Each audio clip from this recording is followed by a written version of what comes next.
let's let's go to our esteemed Honourable Paul Hellyer of Canada. We would give you 20 minutes, sir. Thank you very much, Mr. Chair, and thank you for giving me this opportunity to speak. And thank you, Steve, for the invitation. My name, as I said, was Paul Hellyer. I'm a former Minister of National Defence for Canada. I served in 3 governments during a total of 23.5 years as a Member of Parliament. Although as Minister of National Defence, I had sighting reports of UFOs. I was too busy to be concerned about them at the time because I was trying to unify the Army, Navy and Air Force into a single Canadian Defence Force. And that itself was a kind of battle to the finish. So this was not high on my agenda. But about 10 years ago, I started getting interested due to a young man from Ottawa sending me material on the subject. I told him I was too busy to read it, but he had confidence that someday I would. He sent me a copy of Colonel Corso's book, The Day After Roswell. It took me a while to get around to reading it, but I took it for my summer reading in 2005 and was really impressed with what was contained in it. And what I thought to myself is there are huge issues here, huge issues. And the American people and the people of the world have a right to know what's going on because they're part of it. It's not just an isolated thing. And so after confirming the contents of the book with a retired United States Air Force general, I accepted the invitation of Victor Vigiani, who's over here somewhere, and his cohort Mike Bird to speak to a symposium at the University of Toronto. And I said, UFOs are as real as the airplanes flying overhead. That gave me the dubious distinction of being the first person of cabinet rank in the G8 group of countries to say so unequivocally.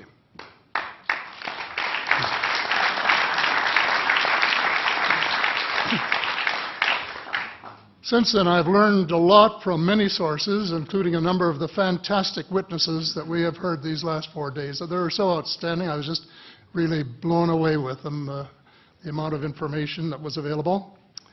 And I appreciate every single one of them. But because I'm not a ufologist, I'm a politician, there are only a few things that I want to add in that particular realm. First is that about in the 1960s sometime, there was a flotilla of UFOs headed south that crossed into NATO territory in Europe. And the Commander-in-Chief of the Supreme Allied Headquarters in Europe was naturally very shaken. Fortunately, or maybe divine providence, before the panic button was pushed, the flotilla turned around and headed back north. Obviously, they had thought maybe they were Russian and they were very concerned about it. Anyway, an investigation was launched into this whole subject, and a document was prepared which concluded that at least 4 species had been visiting Earth for thousands of years.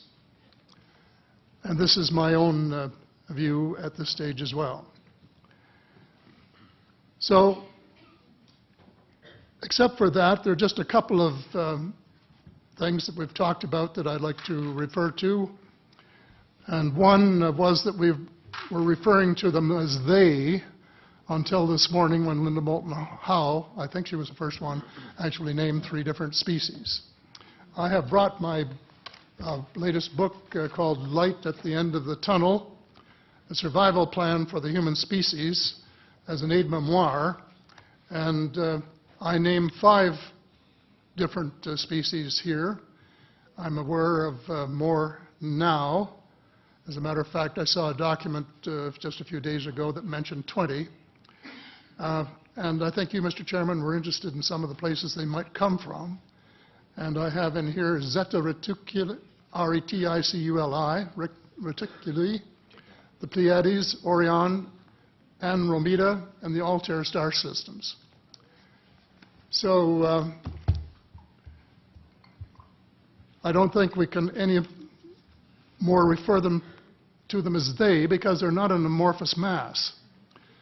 They are different species and consequently may have different agendas. I don't think we can say that they all have the same agenda any more than we could say that the United States, China, and Russia had the same agenda. Our real interests may be very similar, but as of now, our perceived interests are still quite far apart. One more observation before I begin what I want to say, and that is that we spent quite a bit of time talking about the 66-year-old cadavers. And I was glad to have Linda this morning finally say that there are live ETs on Earth at this present time, and at least 2 of them probably working with the United States government. The other species that I learned about not too long ago was called the tall whites. And this is when Paula Harris broke the story just a few years ago. And through her good offices, I had the chance to talk for about 3 hours with former Airman Charles Hall and listen to this absolutely fascinating story of how he was working with, first of all, he was scared out of his skin, but after that, when he got to know them, how he was working with, and finally they became to trust each other and have a good working relationship with the tall whites at the gunnery range at Indian Springs in Nevada. And these tall whites were living on United States Air Force property and working in cooperation with the United States Air Force and sharing technology with them. He wrote a book, incidentally, called Millennial Hospitality. There are 4 different versions, but Paula says that Millennial Hospitality number 2 is the best. I think that's the one I read, and it's a very interesting read if you want to sort of get inside the problem of what it's like to bump into these people floating across the terrain in the desert. Well, enough on that for now. My interest is in full disclosure. And my only caveat is I think probably I would say 95 to 98% full disclosure. I know of 1 or 2 things that I'm not sure should be in the public domain, at least yet. They will be someday, I'm sure, but not maybe immediately. But just as children survive the idea of the Tooth Fairy and Santa Claus when they become adult, I think that tax-paying citizens are quite capable of accepting the new and broader reality that we live in a cosmos teeming with life of various sorts.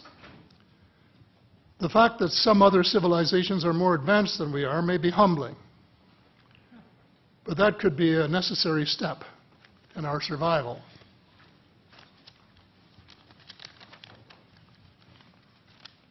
The world is an unholy mess. We have it best until the end of this decade. In my book, I said we have 10 years to stop global warming if we don't want it to be beyond the point of no return. 2 years has gone past since it was written, so I say we have until the end of the decade to arrest global warming. Yet our leaders don't even talk about it very much except in a superficial way. They appear to be more interested in starting wars to control more oil and, in effect, prolong the gravity of the threat. Of course, even if they took the problem seriously, they wouldn't have the finances to finance the transition from oil to the clean economy, to clean energy, because we have an infinitely silly banking and financial system in the Western world.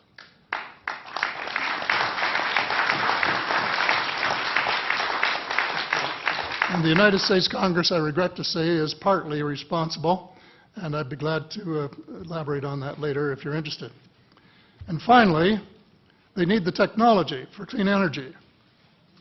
And it exists, and it's being kept secret by the same vested interests who control our destiny. Who are these vested interests, and what are they up to? Well, Senator, we're talking about a military junta.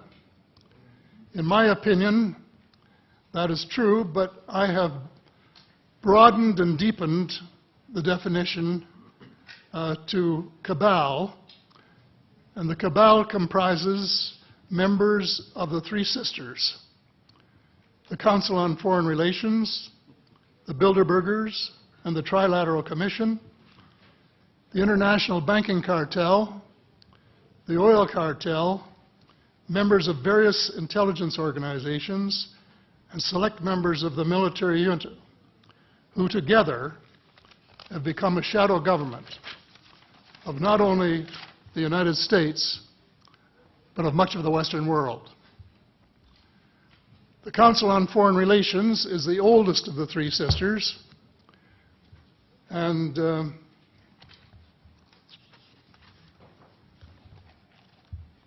as early as October 1940, years before Germany surrendered to the Allied armies and to vaporize Hitler's vision of empire, the Council's Economic and Financial Group drafted a memorandum outlining a comprehensive policy, quote, to set forth the political, military, territorial, and economic requirements of the United States in its political potential leadership of the non-German world, including the United Kingdom itself, as well as the Western Hemisphere and the Far East.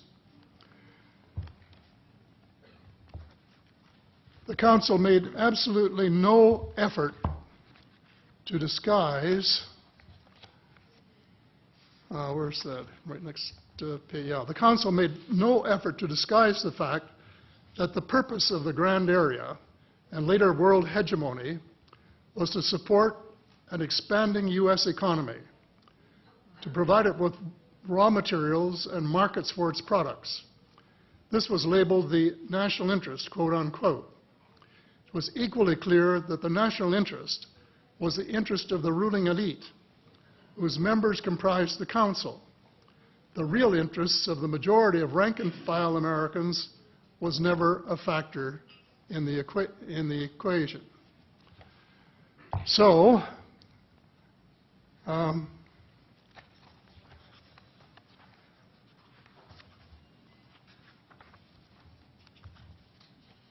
Mr. David Rockefeller, who was a member of all three of the sisters, is quoted as saying this at a meeting of the Bilderbergers in Europe. We are grateful to the Washington Post, the New York Times, Time magazine, and other great publications, whose directors have attended our meetings and respected their promises of discretion for almost 40 years. It would have been impossible for us to develop our plan for the world if we had been subjected to the lights of publicity during those years.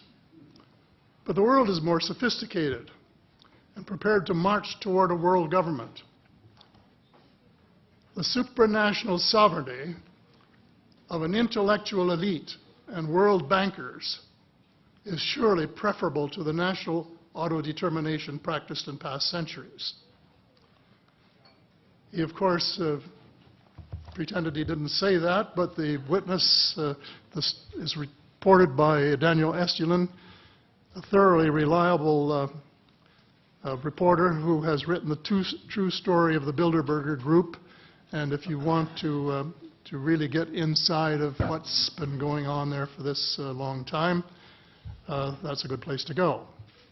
So anyway, you hear what Mr. Rockefeller said, and so there you have it. The aim of the game is a world government comprising members of the cabal who are elected by no one and accountable to no one. And according to Mr. Rockefeller, the plan is well advanced. Does this help you to understand why our civil rights are being taken away from us? I say us, because Canada too is included in the grand plan. A giant leap in the wrong direction followed the end of the Cold War.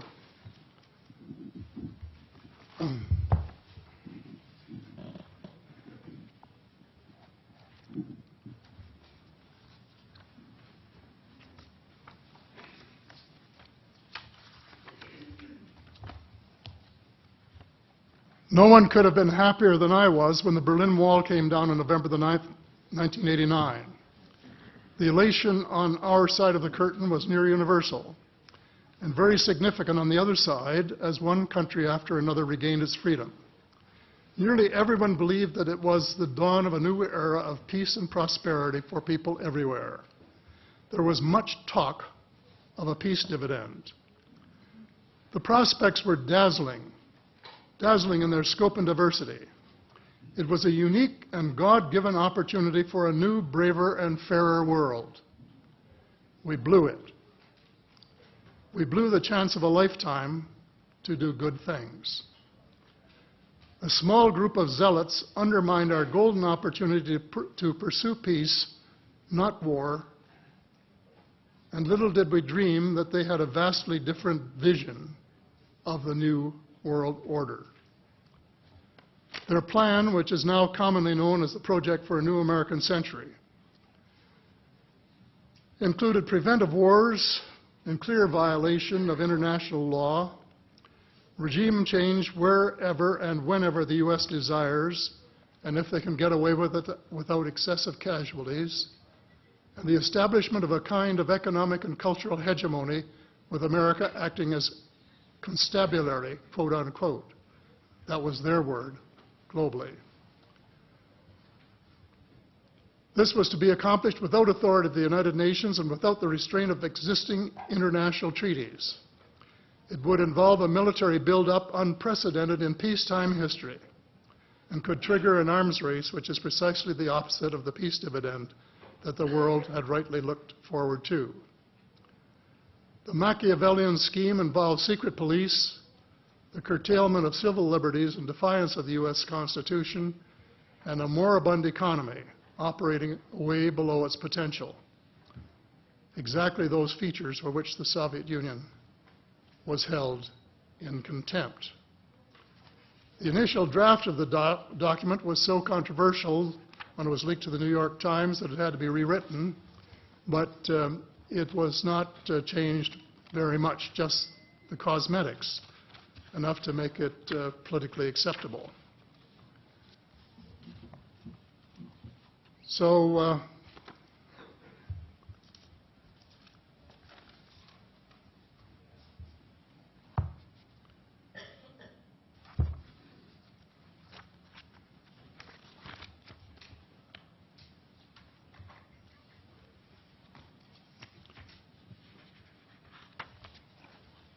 I have a few minutes here to my bearings.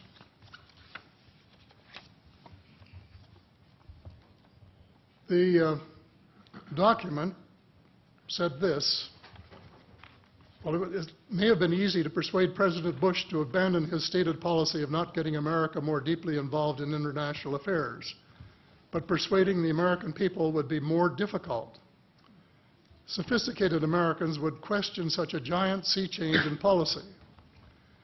The authors of Rebuilding America's Defenses, Strategy, Forces, and Resources for a New Century recognized this difficulty from the outset because their document contained the following sentence.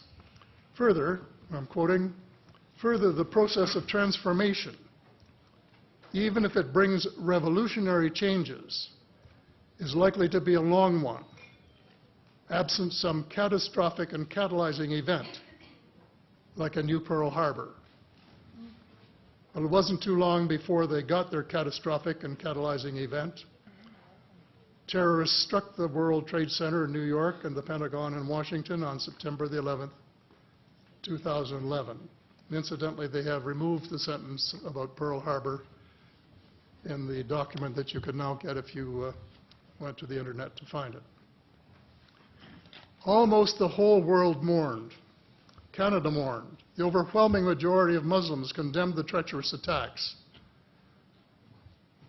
My sympathy for the friends and families of the injured and dead was genuine and unwavering to this day. My sympathy for the U.S. government began to grow a bit thin, however, when I heard President Bush cite the reasons for the attack. And I quote, "Why do they hate us?" he asked rhetorically in an address to the Congress. "They hate what they see right here in this chamber, democratically elected government. Their leaders are self-appointed. They hate our freedoms, our freedom of religion, our freedom of speech, our freedom to vote and assemble and disagree with each other." I felt sad when I heard the President's word. I assumed that he believed what he was saying. But if that were true, he was profoundly ignorant of the real thoughts and feelings of people in other parts of the world.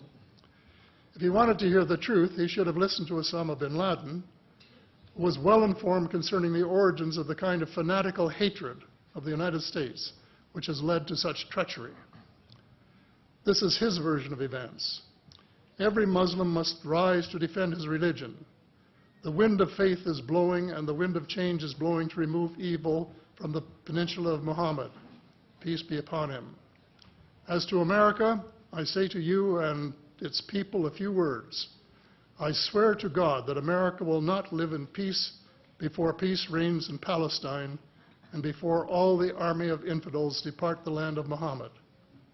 Peace be upon him. That is clear enough. The dislike of America has nothing to do with democracy versus dictatorship, or wealth, or freedom of religion, or freedom of assembly. It is directly related to American foot-dragging and stick-handling a just settlement of the Palestinian question. Mr. Hellyer, I'd hate to interrupt.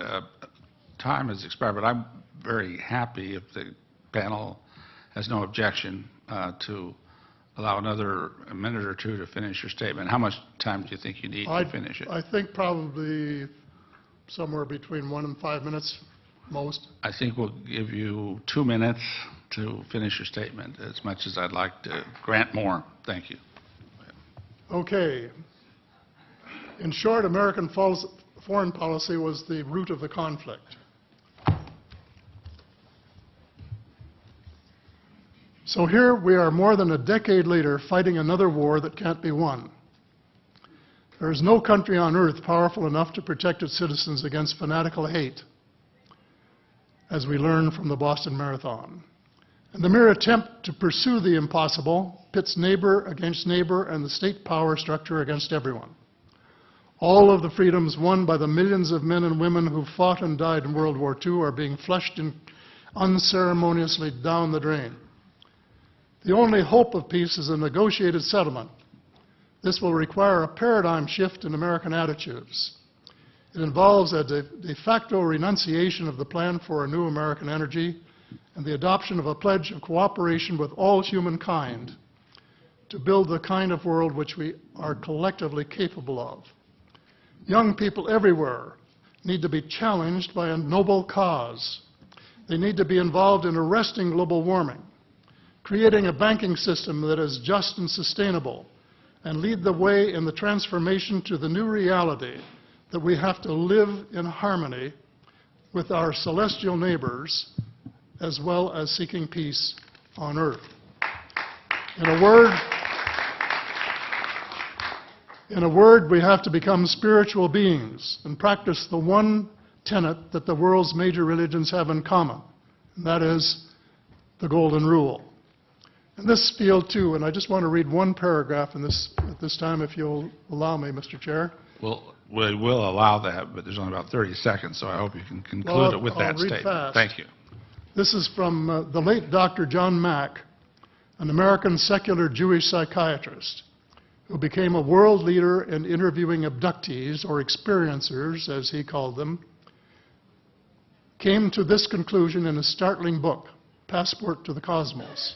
Quote, although the aliens are not themselves gods, their behavior is sometimes anything but godlike. Abductees consistently report that the beings seem closer to the Godhead than we are, acting as messengers, guardian spirits, or angels, intermediaries between us and the divine source. Thank you. Thank you very much.